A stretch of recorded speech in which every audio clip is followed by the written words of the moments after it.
The pioneer of compassionate listening said, an enemy is someone whose story you haven't heard.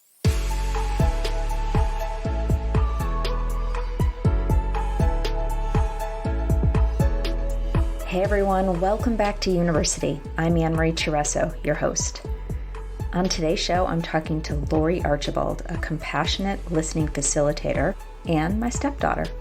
So it's an incredibly beautiful Sunday afternoon here in Chicago. The sun is shining. It's really warm. It feels like spring has finally found its way here. And obviously we're still sheltering in place, but today felt like a big, huge breath of fresh air. And as I sat in my yard listening to the birds, as a matter of fact, I almost recorded this with my office door open because the birds seem to be celebrating so much outside my window. And I hardly ever really listen to the birds, but I noticed that as the world around me is quieted down and cars aren't around and not as many people are on the street and the neighborhood is quieter, even in the city, I can hear the birds more. And it's been really fun to just be still and listen a little bit this afternoon on my back patio. Which brings me to this week's episode with Laurie Archbold, my stepdaughter, who I happen to know loves nature. She lives on 20 acres of land in Seattle, the foothills of the Cascade Mountains, on a lake, and spends as much time as she can with her husband out in nature, kayaking, hiking, biking, and listening. Much different from my city life in downtown Chicago. And I can think back even to a few recent family vacations on hikes where Laurie would point out various birds by listening to their unique sounds. So I'm so fascinated with her ability to identify birds by sound. But when you stop and listen, it's a really fun game to play. It's not just for older people in retirement. All those unique sounds going on all around us. And most of the time, we're not really hearing any of it. So it doesn't surprise me that Laurie takes her ear for listening out in nature, as well as into her relationships and life as a compassionate listening guide. So what is compassionate listening? The Compassionate Listening Project is a nonprofit that teaches powerful skills for peacemaking. The curriculum for compassionate listening grew out of many years of reconciliation work on the ground in Israel and Palestine, beginning way back in 1991. They've adapted their trainings for peace building in everyday life and began to teach here in the U.S. in 1999. Here we're going to join my conversation as Laurie and I talk about how she ended up finding her way to compassionate listening.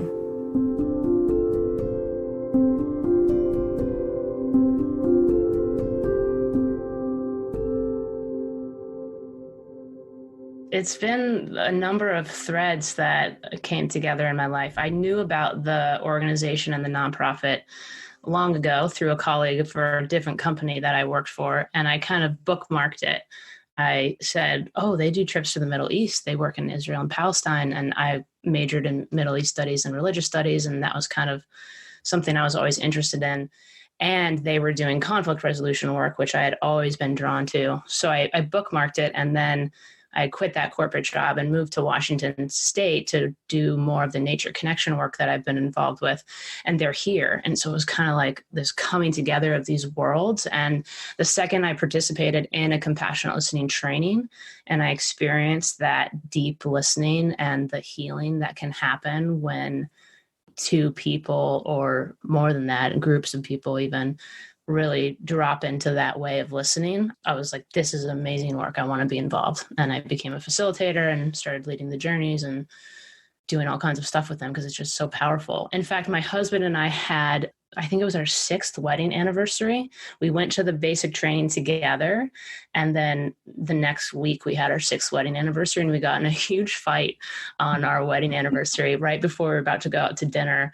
And it really it felt like it had the potential to just completely wreck our celebration. And we ended up sitting down on the bed face to face and engaging in this one practice that we learned together at the workshop. And it was completely transformative and kind of saved the night. It didn't change what we were fighting about, but it definitely helped us hear each other. It changed the way you were being with the fight. Exactly. Yeah, I love that. So I really love how the threads of your life led you organically to what you do and how you do it. Because I read on your I mean, obviously I know this about you, but I also read on your new website, which is awesome, how you're a middle child and sort of the peacemaker and mediator in the family from a very young age. And then you said conscious listening was sort of on my radar and I bookmarked it. And then life just sort of in your interests in Israel and Palestine and the Middle East and all that. It's like breadcrumbs, right? You've been following these breadcrumbs in your life. You just follow your interests and you trust it. And it all came together organically for you. It's so cool. Because I know a lot of people listening into the podcast are young and in this early stage of their life trying to figure out who they are. And there's a way in which I think so many people go through this checklist, like I should do this and I should do this and I should do this. And what I really like to talk about is what we really just need to do is listen to ourselves and follow what lights us up. Yeah, absolutely. That's such a huge part of my learning. And it's not been an easy learning necessarily. It's been challenging and felt really risky at times to trust. And one of the core practices of compassionate listening is cultivating compassion. And I think the more that I engage in that practice and the more that I slow down and learn to listen to myself, I've always been like oriented towards listening to others. But listening to my own inner knowing has been a big journey for me.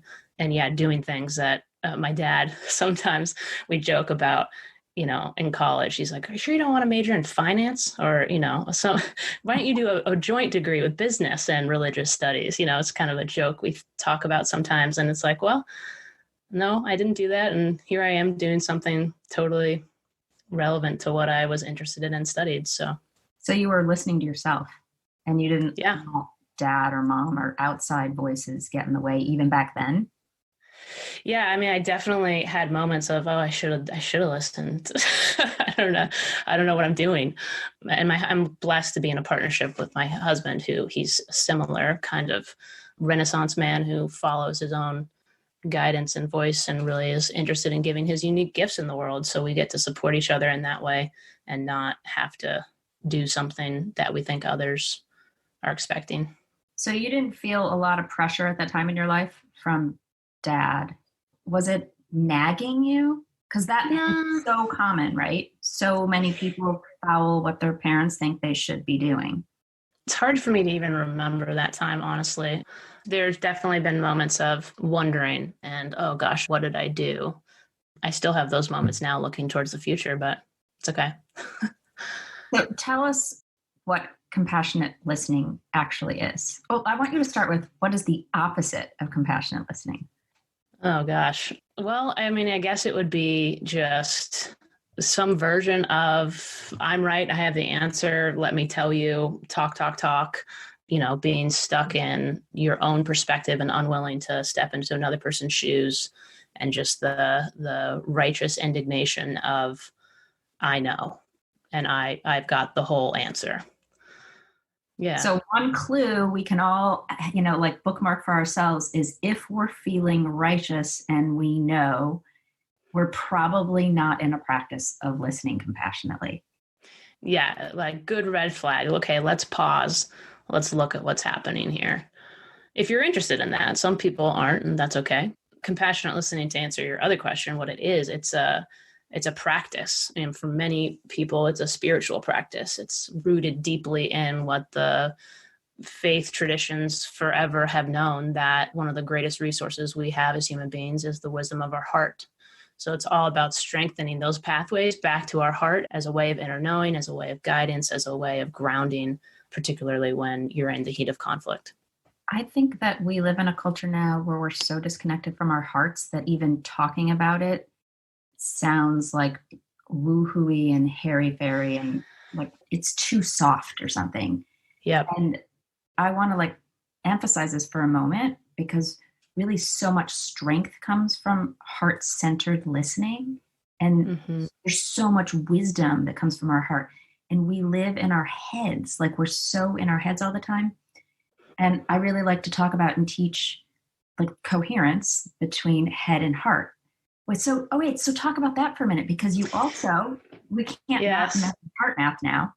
Right, right. Yeah, I'm also a heart math trainer. So, and I personally felt that when I started listening, participating with compassionate listening is like, oh, like some of it's a little woo woo in the language, but it really makes a difference. So I'll stick with it. And then as I started engaging with the Heart Math Institute, which has been studying the human heart and its role in human performance for decades and is really kind of like on the cutting edge of understanding that there's neural information in the heart. There's a little brain, a little heart brain, that there's more information that goes from the heart to the head than vice versa, that this idea of coherence that you just said is actually scientifically and physiologically sound. There's all kinds of things happening in our autonomic nervous system and our hormonal system that when we're in coherence and we're in that kind of, I'm doing this because there's a way you can measure your heart patterns, and your heart rate Using her variability. finger to go up and down across the screen. Yeah. Yeah, it's that's just enormously beneficial to us as human beings, and we think better, we communicate better, our immune systems respond positively. There's so much that goes into the wisdom of the heart, and it's easy to relate to that as airy-fairy, like you said, based on our culture, but it really is, there's some deep science and profound implications with it all. You touched on a few minutes ago how you and Jared were in a conflict on your anniversary, and you used these compassionate listening skills to not shift the conflict or the content necessarily, but shift the way you were being with the conflict. So obviously, we can see how compassionate listening is supportive to personal, interpersonal relationships. I like that we touched on first listening to ourselves because it all starts there. Then how compassionate listening can help with interpersonal relationships. So it's like it's another thread out. And then how do you think compassionate listening or this skill is important for us as we get outside of just the intimacy of our own lives?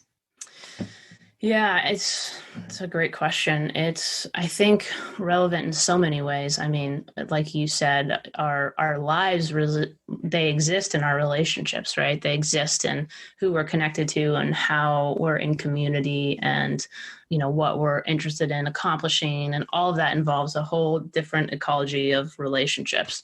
So using these tools to connect with people in that way is important. And I think we talk about creating sustainable solutions. Like when we go to the Middle East and do this work with folks, a lot of the people that we sit with or organizations or different people on all various across the spectrum, politically, religiously, whatever label you want to give it. And I think that with groups, not just individuals who do not see eye to eye and are in some kind of intractable conflict, the sustainable solutions really come from first being willing to hear. The pioneer of compassionate listening said, an enemy is someone whose story you haven't heard. And we see that time and time again when people just pause and listen to someone's story and humanize their other, that they, whether it's on an individual basis or a group basis or a cultural basis, they start to understand that there's some label available other than enemy. And from there's possibility of movement. There's a way to create those sustainable solutions and not just fix some problem that's going to return because you're still othering that person. One of the things that's becoming so clear to me through the COVID shelter-in-place time in our lives is interconnection. And I love this as a reminder because coronavirus is teaching us of our ultimate interconnection with one another. And there's no boundaries, and it knows no race, it knows no color, it knows no religion. It's just, we are all equalized to a certain extent. I don't want to ignore the fact that there's still inequity in the world, even around coronavirus, and I want to honor that inequity. But just if you're just speaking to, we all have an equal opportunity to be impacted by what's occurring, and we're deeply interconnected. And I think along with this piece about not being connected to our hearts, I think we forget that we're connected to each other and that we can't other each other because we are so interdependent on one another. So I love this as a gateway to remembering that, because it's really easy to forget because we separate ourselves so much in our culture. Yeah, especially our Western culture, very individualistic. And yeah, I hear what you're saying. We've been talking a lot with the facilitators of compassionate listening about our mycelium networks and just how really we are connected. And it's just bringing this reality that we sometimes forget right up in front of us. And I also just really appreciate you naming that. Yes, it's honoring the inequities that you just said, but it's also like, that's what's also coming up, is that's a part of our interconnectedness. There's just so much that's rising, that's been there and a part of our interconnectedness that we've been able to ignore. And now it's like, whoa, okay, well, here are these things that aren't working. Yeah, we can't actually ignore it. I mean, we can choose to ignore it, but we're seeing the consequences all over the place when we're not paying attention and listening. I love how this time is waking me up. I'm going to speak to me for a moment, like how I am in the world and how much I'm not paying attention to. Because there's a lot I don't pay attention to in my own little bubble, in my own little world. And it's not for any other reason that we just get busy and caught up doing our doings. We forget to look around. We forget to pay attention. We forget to know. And now in this slowing down, I can't actually ignore the things that I used to be able to ignore to some extent. Yeah, totally. Yeah. And just little things like the way we consume. Like I don't consume anything anymore except groceries. Life has changed, and I'm loving the opportunity it's giving me to listen into myself and how I actually want to be in the world. Yes. Yeah. This time of intense shedding and feels to me like a reprioritizing what it is that I want to say yes to and what it is that I've been saying yes to that I'm now clear. Oh, that's actually I'm not gonna carry that forward. Is there anything you're willing to share that you're not willing to carry forward? As you know, my husband and I have gone through various stages of living in a tiny house and downsizing and really trying to live the minimalist life. And I'm now in a house again for the first time in a while. And I've noticed just how brainwashed I am into consume, more.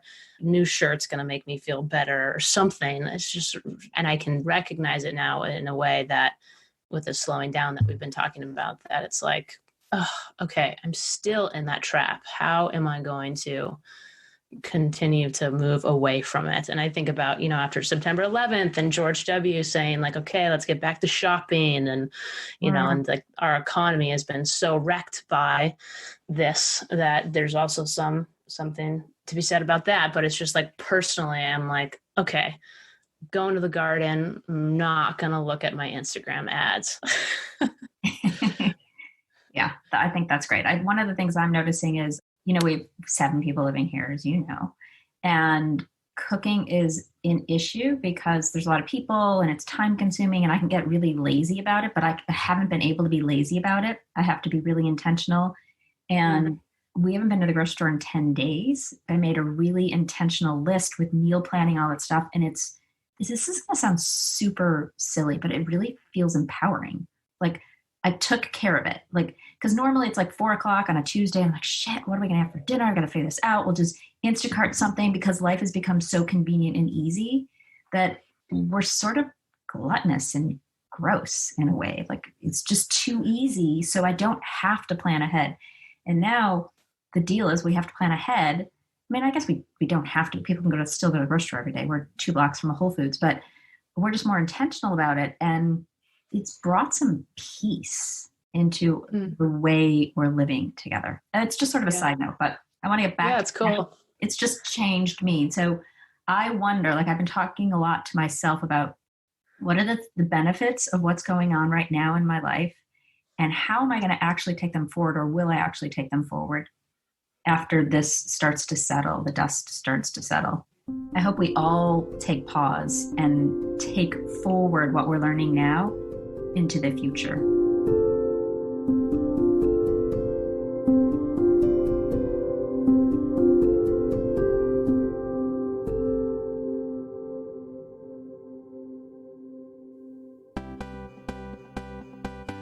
Hey guys, you're still here. I hope that means you're enjoying this episode as much as me.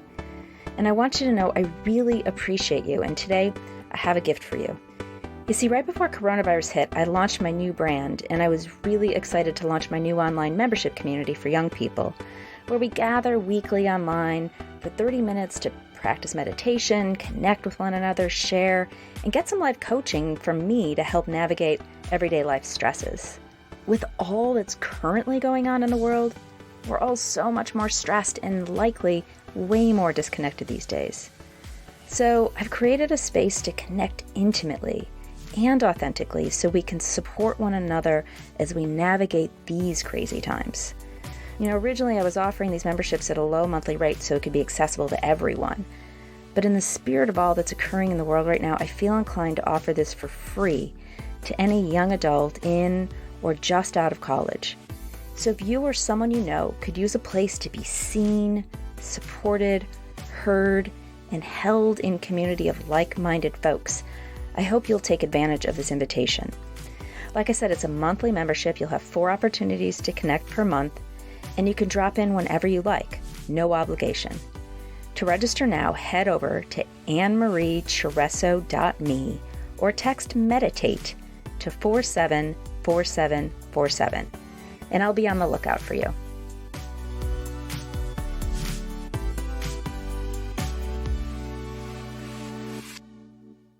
So welcome back to University. You're listening to my conversation with Laurie Archbold. And we've been talking about compassionate listening, the wisdom of the heart, and how to create sustainable change in the world through this work. Let's rejoin the conversation as we get into how compassionate listening can actually change the world.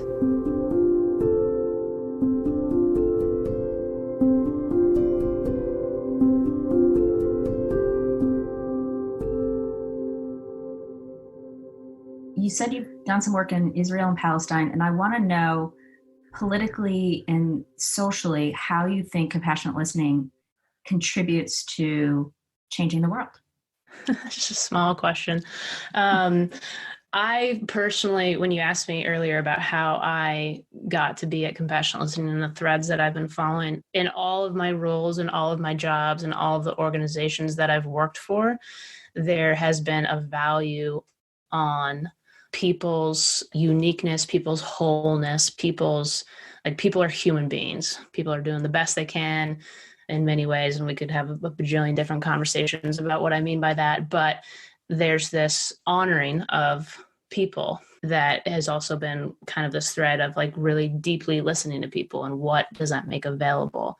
And I personally think that the polarization and the increased hostile political environment that we've seen in the last couple of years, that all of that, while there's activism and there's advocacy and there's things to stand for, there's also a very important component through all of that of just, okay, what are you saying? What do you care about? What do you value across any place where we draw distinctions between human beings, class, race, whatever it is? There's a bajillion different ways that we create otherness with ourselves and people we know, people we don't know.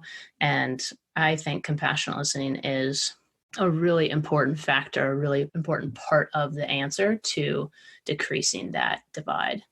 You mentioned activism and advocacy, which I loved, and I love talking about that because the very heart of advocacy or activism is like, I'm standing for some injustice that's occurring, and this must change. And I want to honor that, right? Because I want to honor the beauty of standing for a new way of being when something's not working for the whole. But I wonder how compassionate listening, is it going to scare an advocate or an activist? Because this is why we get righteous, right? We get righteous because we're afraid we're not going to be heard. Yeah, or we're afraid that people are going to continue to take advantage of people, or we're afraid that we're not going to be a good ally if we actually stop and listen to this person that we deeply disagree with. And so in compassionate listening, we talk about listening does not equate agreement. Just if I'm willing to, from my heart, listen to you, it doesn't mean I agree with you, but it does mean that I'm willing to see you as a human being. I'm willing to understand that you have a completely different background and perspective that's led you to this point of view. And I'm willing to listen for what do you value? How did you end up here? And I think in speaking to those deeper values that we train people in with compassionate listening, there's a possibility for a dialogue that maybe wouldn't have been there before. And that's not always going to be the case. It's not like compassionate listening is the answer to everything. There is a time for, no, that doesn't work. You're causing harm, and to stop that before engaging. But I think about all the different places in the world where, Desmond Tutu's No Future Without Forgiveness is a book that's really impacted me, and the Truth and Reconciliation Process in South Africa. It wasn't about condoning the actions of folks. It was about hearing stories. It was about humanizing everyone, and then actually handing out, okay, you now have this sentence because you did this thing that was wrong, but not in a way that's going to further dehumanize all the parties and continue to create just further the conflict. The thing that's coming up in me right now is compassionate is simply opening your heart or understanding another's point of view and perspective. I love this piece where you said listening doesn't mean agreeing. And I think that's where we all get hooked so much is, you're not listening to me is you're not agreeing with me. And this just happened with Kim and I, your dad and I, the other night, because we got into an argument. We got in a fight, a huge fight.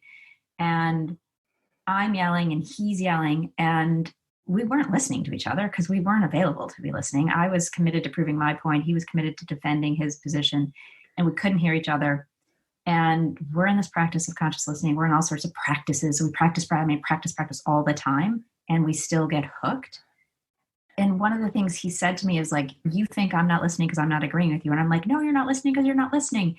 And so it was just this back and forth. And I think we get hooked that way interpersonally and out in the world, politically, socially. There's so many ways. And if we don't learn that skill in our interpersonal relationships, we're not able to bring them into our social activism work. We're not able to bring them into our workplace. We're not able to bring them out into the big wide world. Yeah. Why I think this is such a fundamental skill to learn at a really young age. And nobody knows how to do it because it's a skill. It's not like a thing you're born naturally knowing how to do. Totally. I think you're speaking to something that's just so fundamental to us as human beings. We're just wired to want to be right. There's big payoffs for us in that, and it feels good, and at least for a little while. It's whether it's in your relationship with your partner or if it's at a political rally, we're all wired that way. And that's why I love this practice, is because it's taking a moment to pause, as you said, to recognize, okay, what is going on with me right now? I am more committed to being right than I am to even just hearing where this person is.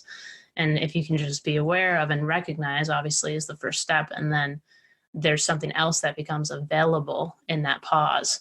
And again, it doesn't mean that you're not going to end up where you were. I think differently, but at least you've then given that person a chance to express their truth. Mark Nepo, who I know you and my dad love, there's this part that in a poem or a piece that he wrote that says, if I dare to hear you, I will feel you like the sun and grow in your direction. And I just love that. And I feel like that's at the core of a lot of compassionate listening practices. Do you think anyone and everyone's capable of it? And I don't mean I mean capable. I mean, we may choose not to, but do you think there's I sometimes hear myself think, you might be 10 or 12 years old and you're not capable of listening compassionately until you have a lot more years and wisdom ahead of you. I don't think that's true. I think we're all capable of it, and it may just look differently. I'm thinking about some of the most generous listening that I've received is from my 4-year-old niece, Emma. Yeah, well, they're really not developed yet, so yeah, okay, maybe I'll wait till she's 12 and report back out. Well, there is this time in the teenage years where righteousness is just sort of your birthright at some point, and I think still it's a skill we need to learn. But I think there might be conditions that make it more challenging than others, including age and development. And I don't think it's something that's not in reach for any of us at any time as human beings. That's personally what I feel. Just taking a breath. There was a lot there. Is there anything you want to say? Like, what is your greatest wish for doing this work in the world?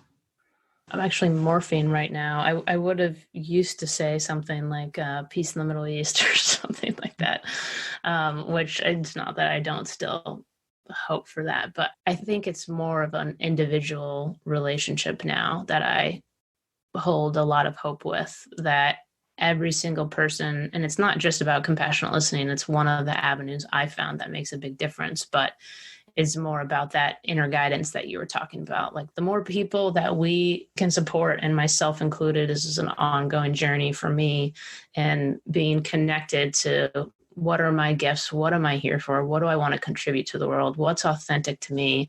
And how do I navigate all of that amongst all of these other people and beings that I'm here with? I just feel like the more grounded and connected we can become to ourselves and others, the more hope I have for what we're needing to shift in this world. That feels so true to me. That's like fundamentally the single most important thing I think there is. If we can stay connected to ourselves, that I think the world will be a wildly different place. Yeah. What do you imagine the world would look like if that were true for all of us? I'm just thinking about myself and how much of a journey that's been, and how much that's not that shows up in my life, not connected shows up in my life. It's like, I don't know what my life would look like if I were constantly that. I honestly don't know. I imagine like a little fairyland where people are like tiptoeing around with fairy dust and everyone's happy, blissfully doing whatever they want, and no one's really paying attention to anyone else. And yeah, it's sort of this utopian, ridiculous scenario in my mind, which I know is silly, but I sort of imagine that. Yeah. I don't know. It's interesting to think about. I certainly hope there'd still be drama and conflict, but we'd all just like relate to it a lot differently. Jared and I, my husband and I, talk about, what would it be like if TV shows actually taught us how to do these things and use these skills, and it'd just be a different kind of drama, because drama would still happen. Yeah. But we just learn. I'm imagining the two of you having the argument in the restaurant on your anniversary, which everyone's like sitting at the edge of their seats because they're wanting to watch, and then cutting to the scene in your bedroom, and you guys are calmly listening to each other, everyone turning the TV off like, yeah, that's boring. Yeah. Well, yeah, we're definitely addicted to, I'm a big drama queen, according to some people in my life, so I get it. Huh. I don't know that about you. Yeah, I've talked to Jared. One thing that came up earlier in our conversation is, and that now we're talking about TV and the way we relate to drama in the world, is I'm noticing how much we divide one another. Like, I'm thinking about like sporting events and politics and coming together at dinner. It's like we have to have a position to defend, to be in conversation with one another. Like, I find socially, if we're not talking about politics at a dinner, which I don't engage in conversation around politics, I don't find it interesting, people don't know what to talk about. Like, I think the drama gives us a way to connect because we don't know how to connect from a heart-centered space. Yeah, maybe. I also wonder if, like, one of the things that popped in my head when you were sharing is that we sometimes talk about conflict as like a bad thing. And maybe it's just the way in which we relate to it that needs some shifting. And like, that's just going to be there because we're all human beings, and it's how we hold it and relate to it that is needing to shift. Yeah, I think that's right. You and I are going to do a webinar together. We haven't come up with a date yet, but we're going to get really into the meat of these practices so that those who are interested can come on, learn, ask questions real time together, and really start to learn how to integrate these practices. So I'm looking forward to doing that. Me too, Annmarie. And maybe I'll just name the 5 core practices, because I realized I didn't do that. Yeah, please do that. I talked about cultivating compassion. That's the first one. And then there's developing the fair witness, which is zooming out and kind of gaining perspective, getting out of the in-itness of it. So developing the fair witness, respecting self and other, and then listening from the heart and speaking from the heart. And those are the 5 core practices of compassionate listening. Yeah, and you can name those, but I think, again, it's like we can know them in our head, but to really be able to practice those in the moment when we're in a triggered state, it's really hard. When we're triggered, we are cut off from those very things that you're saying we need to use. We don't have access to them because we're in a state of fear. So we don't know how to connect to it. So we get disconnected and we all get up in our ego. So I think those are beautiful. I know from my own personal practice how hard it can be in the moment. Practice is the key word. It literally is rewiring. It's strengthening pathways back to the heart. And you can't do that without practice. How do you practice? A bajillion different ways. I notice when I'm in my body, when I am wanting to be right, and I pause. And the compassionate listening workshop is all experiential based on these core principles to give you practices. Another thing that I've only recently started doing in life is I have coherence building practices and resilience building practices with the heart math sensor. I find the more I do that, the more aware I am when I'm not in coherence, and that gives me access to practicing. And then I get out into nature. I think that's so key. Yeah. Thanks for those. I have a really devoted meditation practice. So I think that serves me so well. And obviously I preach and teach meditation because I think everyone should meditate. But I think you pointing out things like going into nature, that's a form of meditation. There's lots of ways in which meditation is just getting still and quiet and going inward. Yeah. There's many ways to do that. But this idea of practicing, building those muscles so that when we're in the game, we can actually pull upon those tools that we need so that we can apply what we've learned to the moment.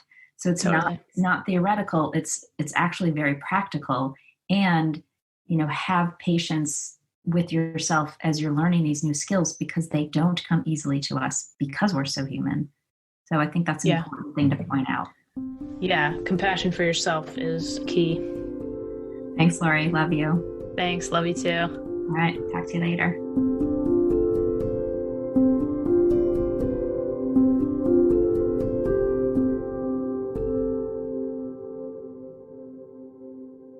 So that was my conversation with my stepdaughter, Laurie Archbold. You can find out more about her at thelisteningwillow.com. And Laurie, thank you so much for being with me. I really enjoyed it. Okay, now for a little homework. This idea of compassionate listening all begins with our ability to attend to what we're hearing. We start small and build our awareness gradually. So today, let's play listening to the birds. When I used to go into schools and teach mindfulness to little ones, I would start with mindful listening. And when I find myself in the preschool classrooms, I would assign this homework, and the kids were great at it. So I'm challenging us all to go back to our preschool selves and listen to the birds. And it's a really simple practice. Just go outside, set a timer for 5, 10, or even 15 minutes, and simply listen for the bird sounds. Now your mind's going to naturally wander to all the other sounds, including the sounds in your head that we call thoughts. But each time you notice your mind wander away from the sounds of the birds, just go back to looking for the sounds of the birds. And with this, you can even practice noticing how many different kinds of bird sounds you hear. I've been doing this all day today, and I even recorded just a little bit from the birds in my yard for you to listen into.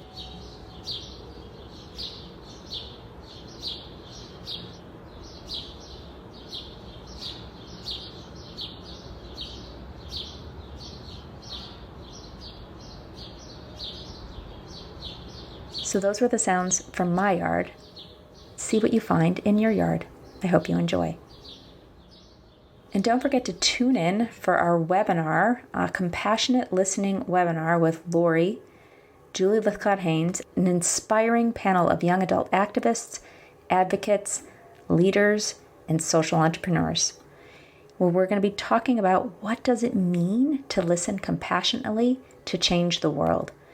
The webinar is Wednesday, May 13th, 11:30 Pacific, 2:30 Eastern. You can register in the show notes in the link. Okay, that's all for now. May you breathe easily, take it one moment at a time, and keep doing the things you love. I'll see you next time.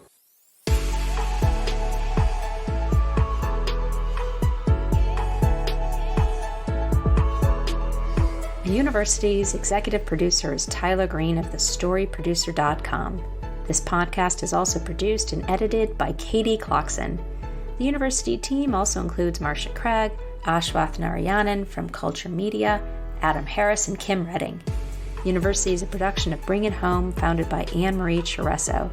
You can find out more at ANNMariechereso.me or follow us at Annmarie Chereso on Instagram.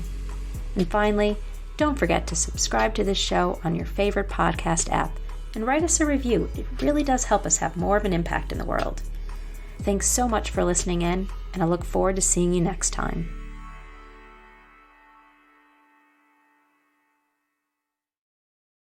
Going to the garden, I'm not going to look at my Instagram ads.